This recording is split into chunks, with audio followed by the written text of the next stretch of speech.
Imagine showing up to your own family reunion and watching their faces drop in shock because they thought you were dead.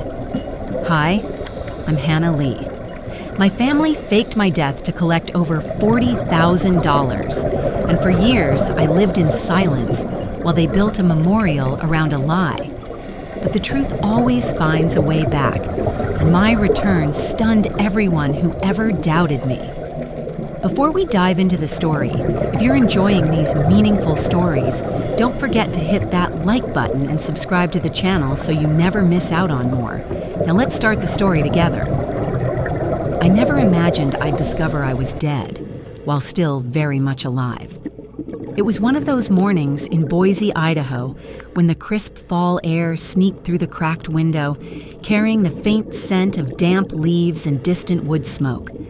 I stood in my tiny kitchen above the bookstore, the hum of the city barely stirring as I poured myself a cup of coffee. The quiet was comforting, almost sacred, until my phone buzzed. That one buzz would unravel everything. The message was from Claire, someone I hadn't spoken to in years. The text was short, almost cryptic. "Hannah, is this real?" She included a link that pulled me into a world I never wanted to see. A GoFundMe page titled, "In Loving Memory of Hannah Lee," my name, my face, smiling in that graduation photo I thought represented hope, not loss. I stared at the screen, the buzzing fading into silence as my heart thudded painfully. There it was, my obituary. Words crafted with grief, or so it seemed, painted a picture of a life lost too soon. The death certificate listed my name, the date, and a cause. A car accident overseas. The page was flooded with comments. "She was so bright, so kind. Our prayers are with the Lee family." They spoke of me as if I were already gone. My hands trembled as I scrolled. A chilling realization settled in. This wasn't mourning. It was a show, a carefully staged performance where I was the star, but also the victim. They had erased me. And worse, they had turned my absence into profit, using my name and story to raise money, to gain sympathy. The kitchen grew colder as the weight of their betrayal sank in. The quiet city outside mocked me with its normalcy. How could they do this? How could the people who were supposed to love me the most cast me aside like a ghost, then sell my story to strangers? Shock twisted into confusion and anger. My mind raced, thoughts colliding. What was their motive? How long had this been going on? Had anyone noticed the lie? Then, beneath the pain and disbelief, a flicker of resolve ignited. They think I'm gone, but I'm just getting started. The buzzing phone snapped me back to the present. Outside, the city continued unaware, leaves swirling in the wind as I prepared to reclaim my story. The girl they buried alive was about to return. They wanted me gone forever. But I chose to disappear on my terms. The cold sting of betrayal had settled deep inside me, and I knew the only way to survive was to leave everything I once knew behind. It wasn't an easy decision. Memories of home, the creaky floors, the faded wallpaper, the scent of Susan's cinnamon apple pie, clung to me like shadows. But the warmth I remembered was just a facade, hiding the fractures beneath. Years before, I uncovered Ryan's secret. Late one night, I found the pile of overdue bills, credit card statements, and suspicious charges, all tied to gambling websites and sports betting apps. I thought my family would be horrified, ready to help their son. Instead, they closed ranks. When I confronted Susan and Thomas, I expected outrage. Instead, I met silence, shifting eyes and excuses. "He made a mistake," my mother said, voice tight with denial. "You're blowing this out of proportion, always jealous of the attention Ryan gets." Their words stabbed deeper than any argument. I realized then that protecting Ryan mattered more than honesty or fairness. I was the outsider, the inconvenient truth. So I packed what I could carry: clothes, a few books, a letter I'd written my mother years ago, and left Boise behind. I moved 3 states away, settling in a small town where no one knew my name. Days were spent working odd jobs at a cozy diner where the aroma of brewing coffee and frying bacon offered fleeting comfort. Evenings were quiet at the thrift shop, surrounded by worn clothes and forgotten trinkets. I paid in cash, kept my head down, and avoided any connection to my old life. Loneliness wrapped around me like a thick fog. There were nights when I questioned my choices, when doubt whispered that maybe I should have stayed and fought. But every time, a small voice inside reminded me they didn't fight for me, not once. Through the years, hope became my quiet companion. Hope that one day I could reclaim my name, set the record straight, and finally breathe free. The day of the family reunion loomed ahead, a gathering I'd avoided for so long. But this time, it wouldn't be an escape. It was my chance to show them I'm still here. Not the girl they erased, but the woman who refused to disappear. The day I walked back into their lives, I wasn't the scared girl anymore. The woman who left Boise years ago, burdened by betrayal and silence, had transformed into someone else, a force they never expected to face again. The community center buzzed quietly that fall afternoon in 2022. Outside, leaves painted the streets with hues of amber and gold, signaling change in the air. Inside, families gathered, their conversations soft, eyes often drifting to the empty chair that symbolized the daughter, sister, and friend they believed they had lost forever. I stood in front of the mirror that morning, adjusting the collar of my coat. My hands trembled for a moment before settling into calm resolve. I traced the faded scar on my wrist, a reminder of the battles fought silently within. "This is your moment," I whispered to myself. "Not for them. For you." Arriving at the reunion, the weight of eyes, both familiar and foreign, settled on me. I kept my coat buttoned, steps measured, heart steady but fierce. There was Susan, her gaze fixed somewhere beyond me, her lips pressed tight. Ryan fidgeted beside her, his face pale, his eyes wide with disbelief. Thomas stood a little apart, hands clasped nervously. From the shadows, I watched as they spoke softly about me, about my kindness, my grace, the light I'd supposedly left behind. Their words were rehearsed, polished, but empty. The community mourned a memory, a story spun without my voice.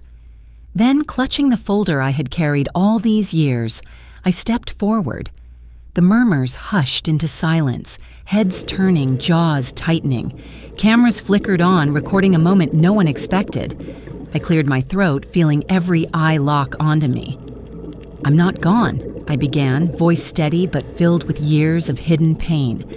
Slowly, I laid out the documents, birth certificates, bank statements, proof of life, pieces of a truth they tried to bury.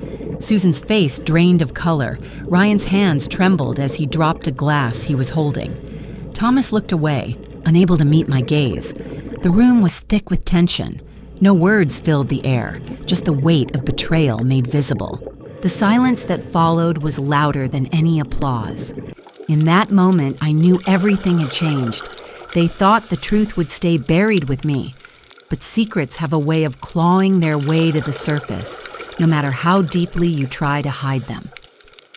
It wasn't long after my public reveal that the media descended like vultures. Reporters called my phone relentlessly, their voices a blur of questions and demands.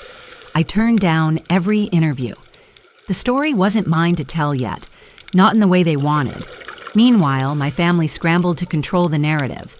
Susan released a carefully worded statement to the local news, full of vague condolences and promises of healing, but it rang hollow. Ryan remained silent, avoiding the spotlight, while Thomas seemed lost, caught between loyalty and guilt.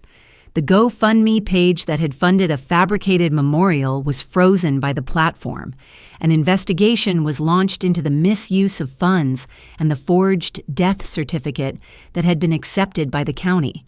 The small town that once whispered about me now buzzed with scandal and suspicion. I knew this was bigger than just family drama. I needed help. I reached out to Mr. Finch, a lawyer known for handling complicated identity cases. Our first meeting was quiet and tense. He flipped through the thick folder of evidence I'd brought: bank statements, lease agreements, email records, and the official, yet fraudulent, death certificate.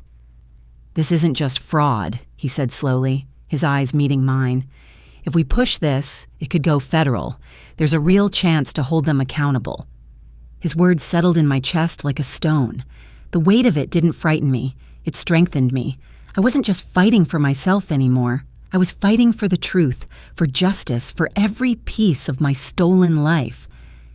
"They thought I'd back down," I whispered one evening, staring out at the city lights from my small apartment. But I was just getting started. Some ghosts don't haunt. They rebuild. That truth became the foundation of my new life.